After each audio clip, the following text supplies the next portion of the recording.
It's springtime and we're getting organized again, but we can really do this any time of year. Today, to help us calm the chaos, we welcome back catechist, author, and homeschooling mom Olivia Spears to offer some encouragement for new routines. Welcome to Homeschooling Saints, the podcast that helps you create the homeschool you love for the people you love. Our host is Lisa Mladinich, a Catholic life coach, TV host, best-selling author, and an instructor at Homeschool Connections. Before we get started, remember to subscribe to this podcast so you never miss an episode. And if you're watching on YouTube, click the bell to join our channel.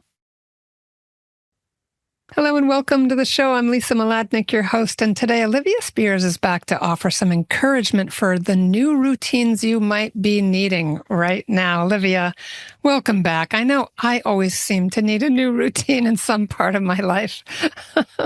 I'm right there with you, Lisa, which is why it's going to be a blessing to me to talk with you today, because everything we'll talk about is what I need to be reminded of too in this season. I know, it's just like that. Like, life is messy. Yeah, and let's just admit it. So just to say a little bit about why this topic is important to you.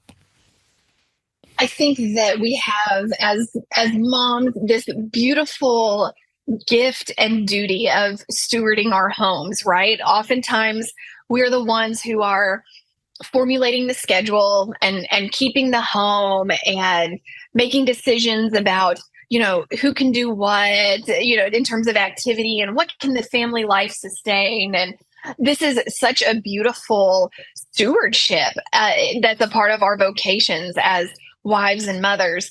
And I think that it's no secret to any of us that life is always changing and our children are always changing. We're always changing. Our circumstances are always changing, both those within our control and those without our control. And so I think that this is something that's kind of always top of mind.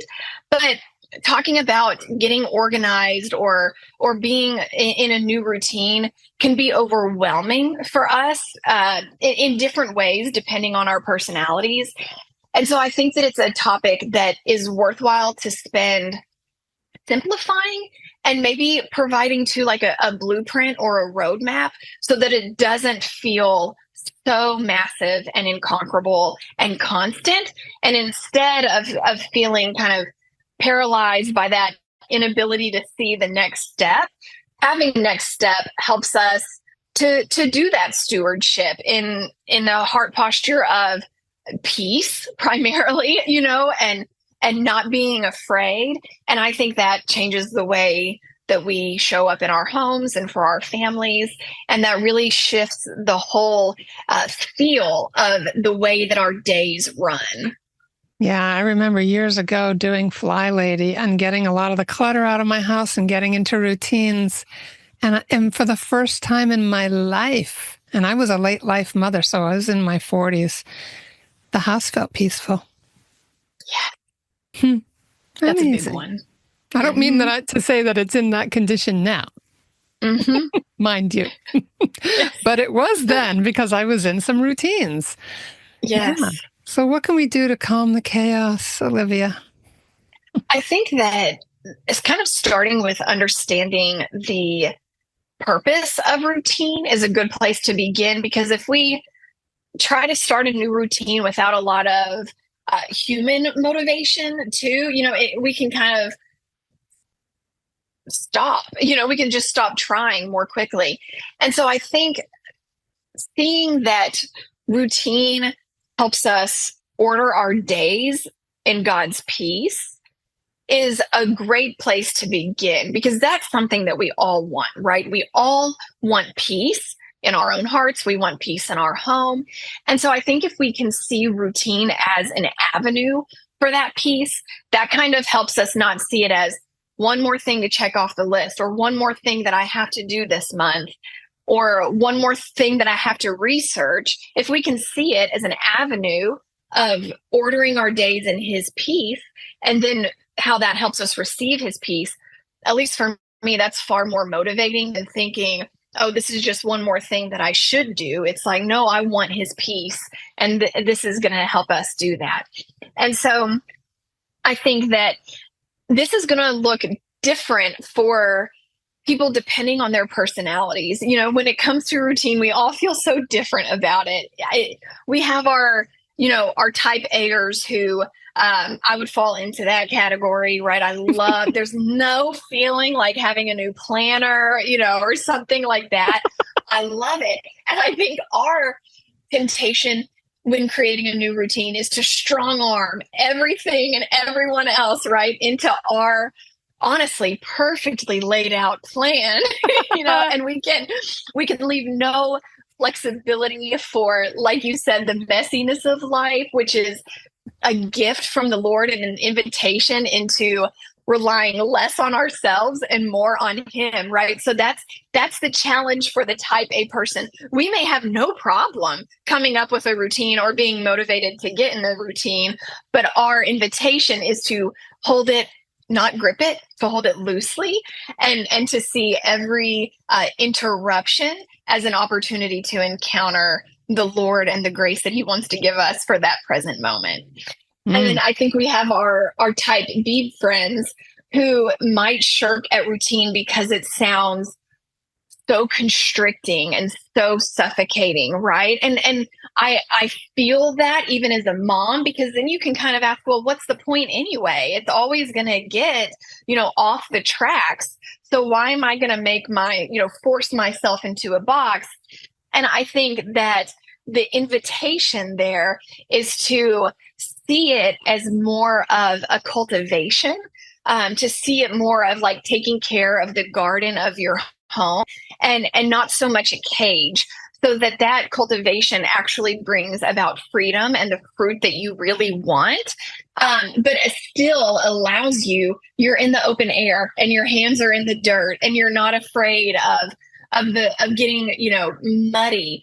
That still allows that without being frustrating. That kind of helps you see that as a part of the process and not a reason for giving up the gardening, but to just see that as a worthy cause that's going to get you to where you want to go. So I think kind of knowing ourselves at the outset and how we may feel about routine is helpful, because sometimes we just have to remind ourselves of our own personal perception of routine and where we may be tempted to either shirk it or overly embrace it. And I think that helps us be in an attitude of praise and honoring the Lord rather than kind of, dragging our feet either way.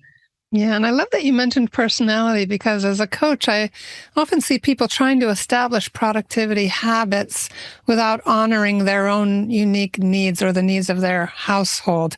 And for some people, it means they only get motivated if they're doing it together with others. They're highly relational. Others really want space and want the planner, and they want the plan, and they want to be able to live inside something that's predictable. That actually energizes them.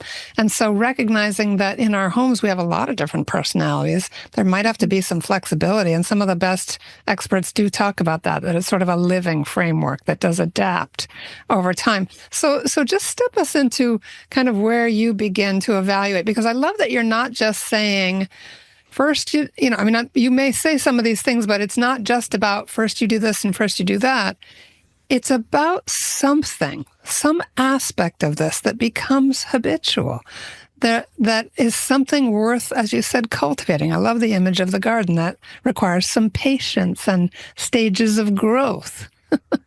Yes, absolutely. And time, right? Time. And so I think that, again, for some personalities like mine, I would prefer to establish the perfect routine once and then just do that every day for the rest of my life. And so that's been a beautiful lesson that I have learned through motherhood, because it is so not that, in any way, shape, or form. And so that has been good for my soul. So I think when we are moving into a new season, whether that's like spring or a new season of life, we kind of look at our life and think, okay, there are some areas that need tending to. We do need a new routine, or we need to reevaluate our schedule, or whatever it may be. We need to purge our house, right? I can come into a season like that with what I call big overhaul energy, and where I want to do and tackle everything right now, 100%, all the way. That's not only impossible in the time that we have in a given day, but it's also a recipe for burnout and for not sustaining any of it, right? And so Right. I think that the thing that we can remember is it's okay if we have that big motivation. That's often really good. We can really utilize that. But instead of trying to use that to overhaul, 70 areas of our lives, how can we focus on one thing at a time? And I think a helpful question for us to ask in that moment when we're feeling like, oh my goodness, there's so much that needs to change. There's so much that we have to tighten up. There's so much that needs tending to. I think a helpful question is to say, what are the main difference makers? And I think that helps us prioritize where to begin. So to kind of looking at our life and say, okay, yeah, there may be 70 things that could use help, that could use intention, that could use routine. What are, 3 to 5 of the biggest difference makers? What would make the biggest difference in the way that our house feels, in the way that our relationships feel, in the general structure of our day, like the flow of our day? What is going to be those just handful of difference makers? And then let's start there. Yes, all those other things may still need tended to, but if we try to spread ourselves to all 70 at once, it's going to be real thin. We're not going to be happy because we're not going to really see many results. And then we're just going to quit and remain frustrated that things aren't the way that we want them, which is a terrible feeling. And so I think that's a helpful question to begin. What are the biggest difference makers? And make just a list of 3 to 5 of things where if you added a routine or a process or something to those areas, that would actually affect your life and your home and family.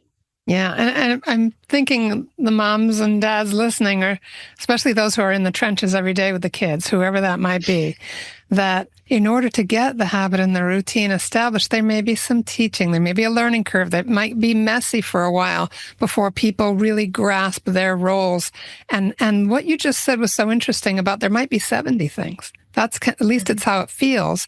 But I feel like depending on the person, like I love to whiteboard. Some people like to just verbally, process with the family and see what's coming up with everybody.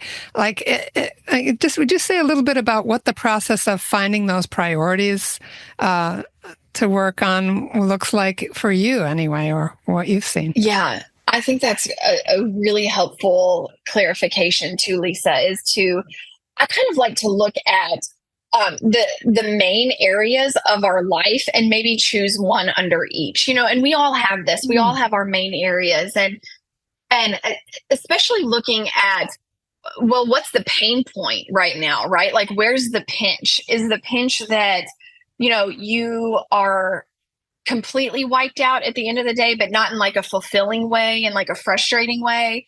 Is it that their homeschool feels rushed? Is it, whatever? It could be a myriad of things. Mm-hmm. I think getting that out, like you said, whether you're a pen to paper, a whiteboard person, I think it's really helpful to talk to your spouse about this, because what I find is that we see the same things, but we have different and helpful perspectives. So it's really helpful for my husband and I to talk it out, because we see the same pinches, but we have like different perspectives on it. And that is so helpful, because I find that helps us have, honestly, just like a more specific solution, or way forward. So I really appreciate his opinion on that. So maybe you just need to talk it out, but finding those pinches and saying, okay, is there a solution or a habit or a routine or a schedule shift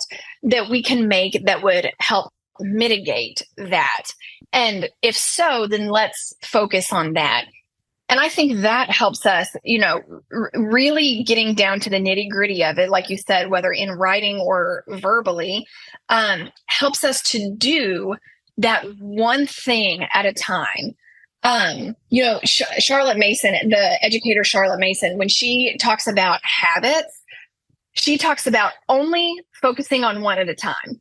So and I think the same could be a routine, which is a habit. And I think that because to her point, when we focus on too many at a time, it doesn't really help it stick. And so she talks about focusing on one habit until it's effortless, until it's just a natural part of your day. And so I think that that's helpful even when we are trying to bring new routine or fresh schedules into any area of our life, or to reprioritize, just focusing on one thing at a time until it's easy.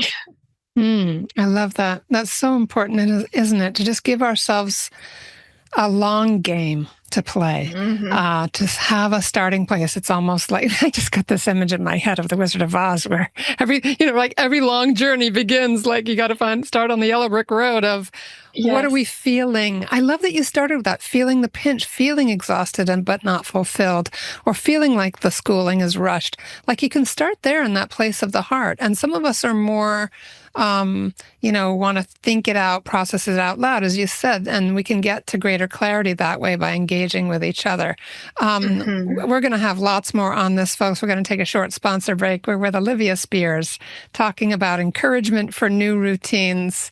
So, such a great topic. We'll be right back. Hi, I'm Walter Crawford. And I'm Maureen Whitman.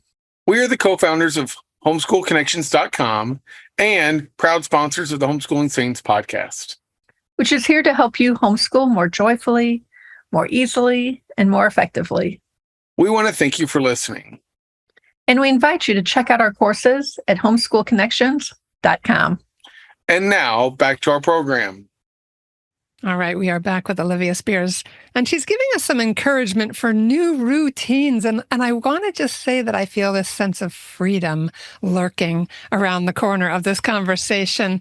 So take us through some of the main ways of thinking. What are some steps or ways to think about this so we can implement?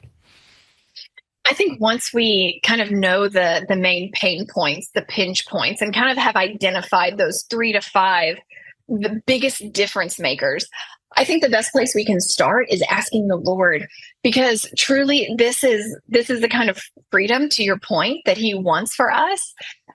Even before we started recording, when you were praying for us, Lisa, you said the word to be unburdened. And I think that's what a schedule lived in the Lord's peace does for our souls, even when our life is full, even when we have children and busy schedules. I think our life can still feel free and peaceful. That's still His intent. And so I think that we can ask Him for the light of the Holy Spirit, for His solutions. And I remember that just an example from my own life is, once I would have told you my biggest pain point was that I feel like our school is rushed, like our school morning is rushed and distracted. And I could have gone 1,000 different ways of totally overhauling the way we do school, etc. I mean, I could have made big moves. But for some reason, the grace of God, I started by asking the Lord, Lord, help me. I don't know what the solution is. I need your help. And He really convicted my heart. It was because I had my phone near me in the mornings.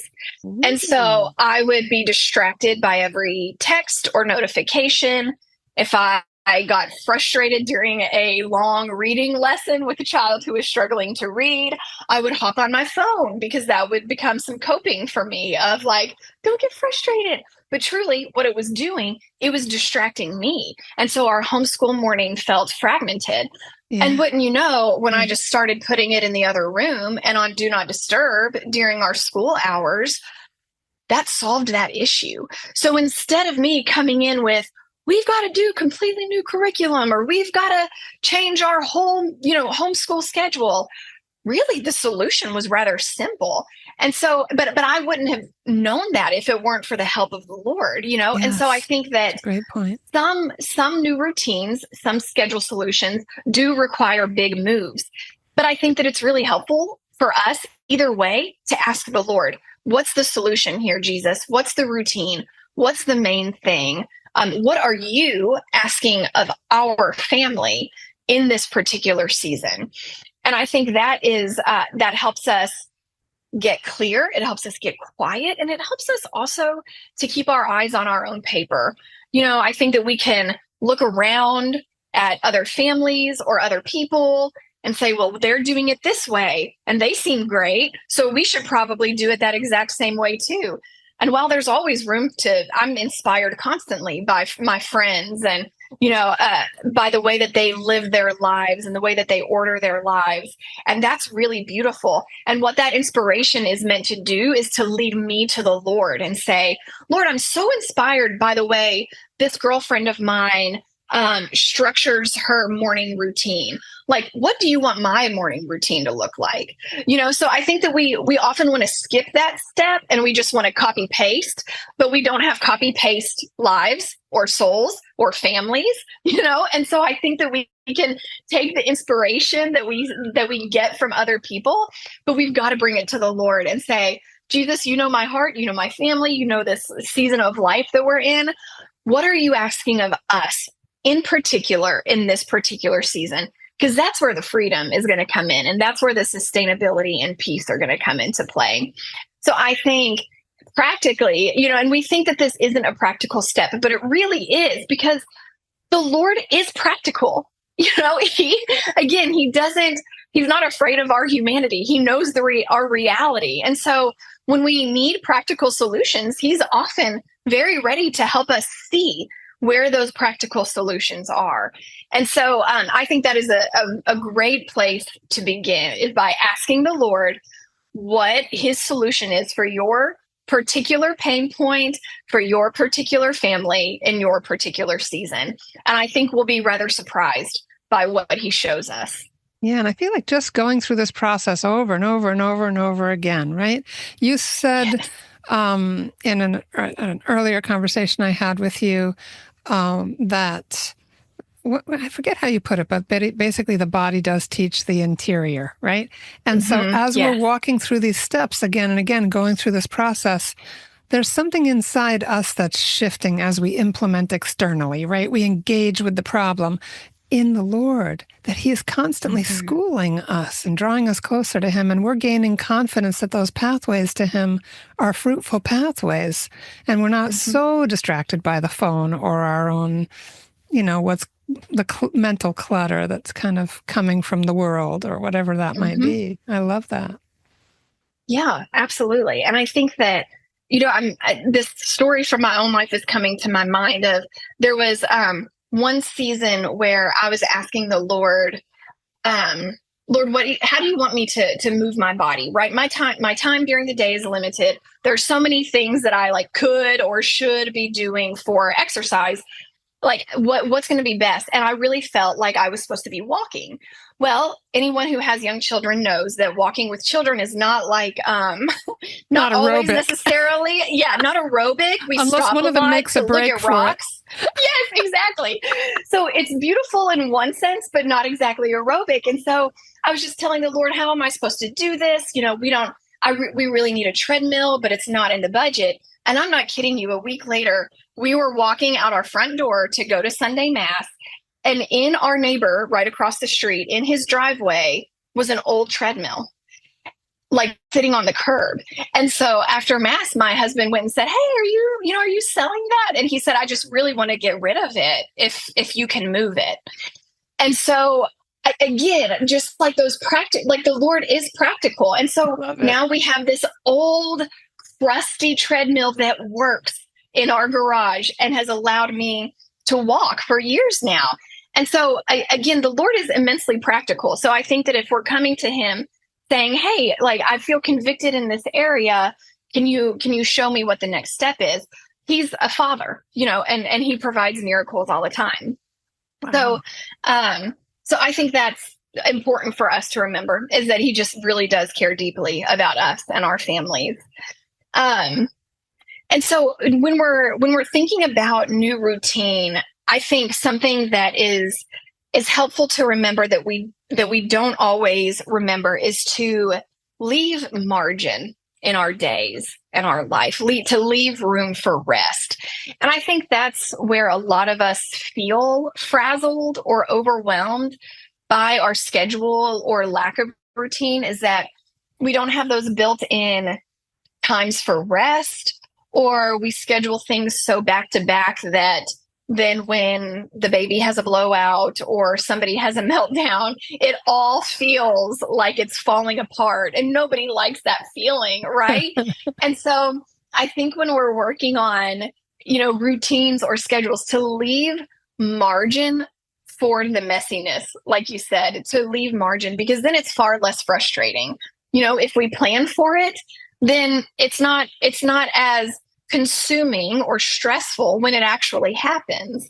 And so I think not doing everything that we possibly can just because the 24 hours in the day allow for it, but really being intentional about saying, no, like we need transition time between school and our afternoon activities, or we need transition time between dinner and getting to, practice or the ball game, and to really think about the ways in which you need rest, particularly as well, and that's going to vary according to personality and season of life. But where is it helpful for you to rest? Where do you start to feel like you're going down? Is it helpful in the morning, the afternoon, after the kids go to bed? All three, and really being intentional about allowing that, because it's not a selfish motive. It's so that you can continue to function well and joyfully for your family.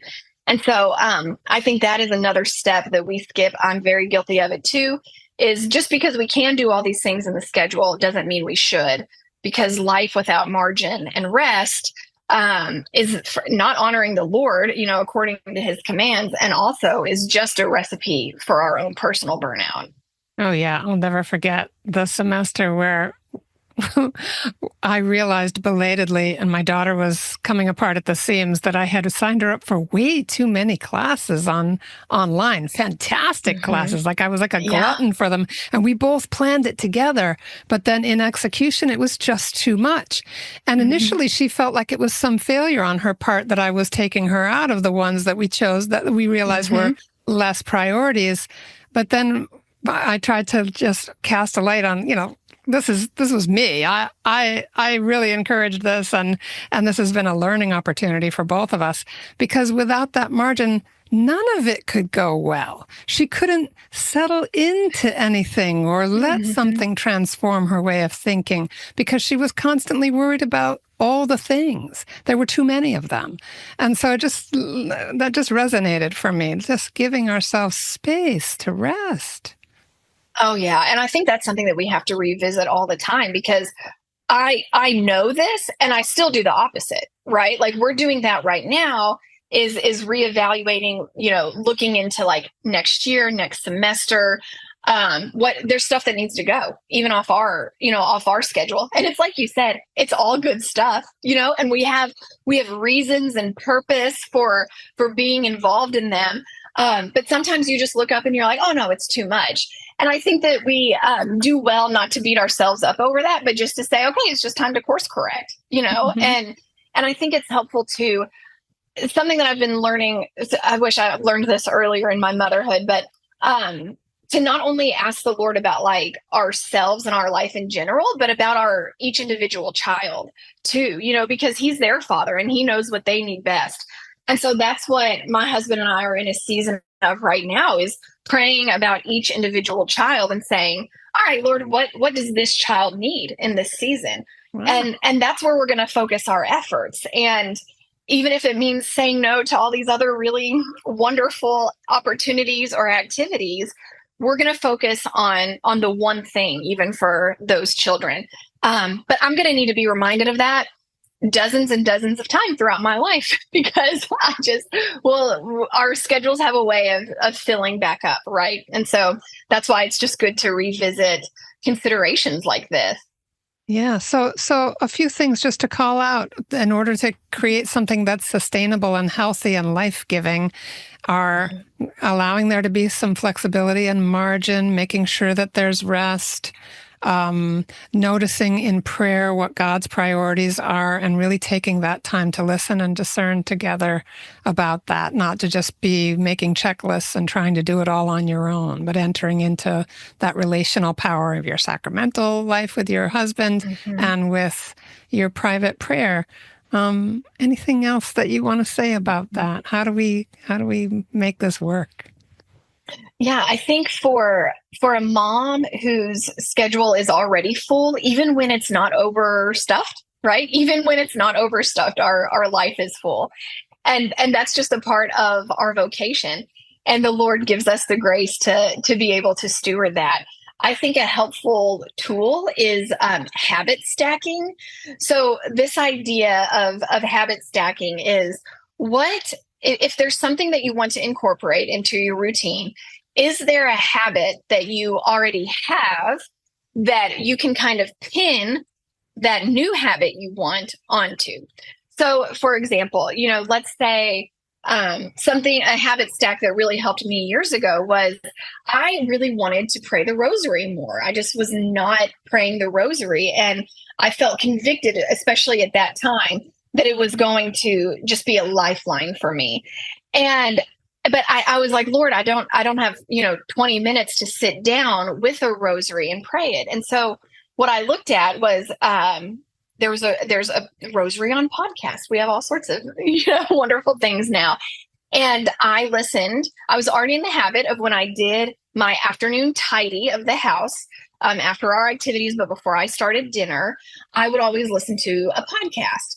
And so what I did was, okay, whenever I do that afternoon routine and I pop my earbuds in to listen to my podcast, first I'm going to listen to the rosary and pray along, and then I'm going to listen to the podcast. And that worked beautifully. And then the rosary just changed my life. And so it wasn't anything that had to be really added into an already full schedule. I was able to incorporate it into something that I was already in the habit of doing every single day. And so for you, it may be like, okay, if you want to read more with your children, then maybe that means when everybody sits down together for lunch, maybe you spend the first even just like 10 minutes, reading a picture book before you eat or something like that. And so I think that makes establishing new habits or routines smaller and more doable and less overwhelming. And then that helps you see how it can fit into your actual life as it is. Mm-hmm. And then probably the last thing I'll say practically is when I'm looking at a new routine, I like to think of rhythm over schedule. So especially in this season of life, my kids are 10 down to 2. And so we have a lot of interruptions, and I actually don't know if that ever goes away, even with older children. I don't think that ever goes away. There's just a lot of interruptions that are outside of what I can control. And so I find that instead of trying to schedule like hourly, like we're going to do this at 8 and then this at 8:30 and then this at 9, I like to kind of form a rhythm of first we do this, then we do this. And of course, there are things tied to schedules because we have activities that we have to be at certain times. So it's not like our whole life operates that way. But when it comes to the time that we have set aside, let's say for our school day, I like to kind of have a rhythm of like, first we do this and then we move to this. And I'm kind of evaluating all along the way. But for me, it helps avoid frustration if we're not on, right on time, on schedule, on the minute. And then it just allows everybody, I think, to live that day in a little more peace. So I think that can be a helpful shift for some of us who are struggling to say, well, I'm trying to get a schedule, but nobody keeps my schedule, Mhm. and then the baby doesn't sleep through the night. And so you wake up and you're working a little more slowly, all of that is just the stuff of life. And the Lord offers us himself and our own sanctification through all of that. And so I don't think we have to be afraid of that or, perturbed by it. I think that we can just say, all right, we're going to establish a rhythm. And so I know after we do this, then we do this. So good. And everything that you're saying is just so gentle and compassionate too, Olivia. I also always want to ask you, because you're so creative, in terms of just good habits and routines, is there anything at Into the Deep that you'd like to tell us about? Oh, well, we have one of the things that I love that we have is, as silly as it sounds, we have a notepad, a sticky notepad. And at the top of it is a quote from St. Teresa of Calcutta.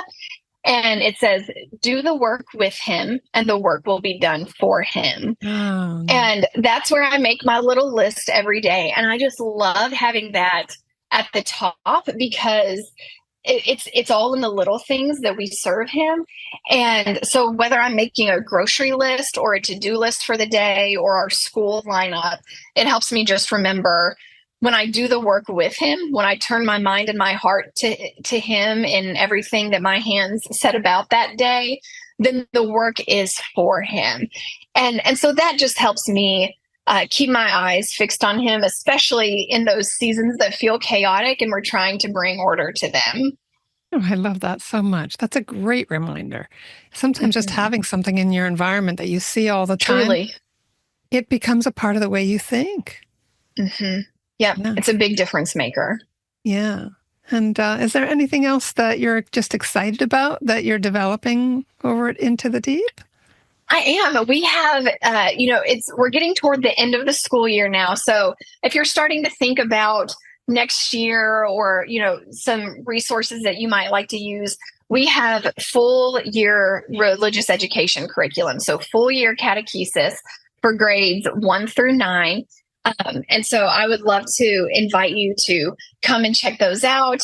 They're Christocentric. They can be used across ages with the whole family. We teach the truth of the church from points of beauty like art, music, the natural world. And we really just hope to lead you and your children to prayer and to help us lead our kids to have an encounter with Jesus because he's the one who changes their lives. And so we have all of those. And we also have smaller unit studies on things like the Mass and the Beatitudes. We have one coming on virtue. So a lot of things always going on over there with just the heart and the hope to help you in your task as primary catechist of your kids. Wonderful. So appreciate you and all the creativity and collaboration that goes on at Into the Deep. Everybody definitely check out intothedeep.co, not .com, .co, and loads of great resources there. You can also follow Into the Deep on Instagram at Into the Deep. Anything else you want to leave us with for our listeners today, Olivia? Lisa, I just keep coming back in my own mind to what you said about freedom. And I think that when we're thinking about routine and when we're feeling like there's a lot that needs overhauled, I think we may have like the opposite feeling of freedom in our body. And I think that something that is helpful to just remind ourselves is we're not trying to force something that's not possible. And so I think just asking ourselves, what will give our lives, our homes, our souls the most space for the Lord's intervention? Yeah, amen. And I almost want to stop in silence, except you'll all think there's something wrong with the podcast. Say that again, Olivia. Just say what you just said one more time. What will give our souls the most space for the Lord's intervention? Yeah, So thinking about space, margin, rest, where do we intentionally open to receive his guidance in all of these things so we can be little and childlike? We've talked about that a lot in various conversations. And again, even in a full schedule, he wants to intervene. He wants to give his love. He wants to receive ours. And so even in a full family life, that's possible. Yeah. In whatever stage we're in, as you've said, Olivia, you're so good at making things simple and accessible. Thank you for that, because we can have a lot of complicated feelings about routines and change. Oh, yeah. And our mess. Me too. Me too. Yeah. All right, everyone, thank you for listening in with us today. Find Olivia Spears at intothedeep.co and on Instagram at Into the Deep, where you're going to find lots more. I'm going to get links for that full year catechetical program, her sticky notes, her unit studies, and anything else we can cook up for you so that you can follow her and enjoy more of her wisdom. We thank you so much for being with us. We're praying for you. Please pray for us too. God bless you.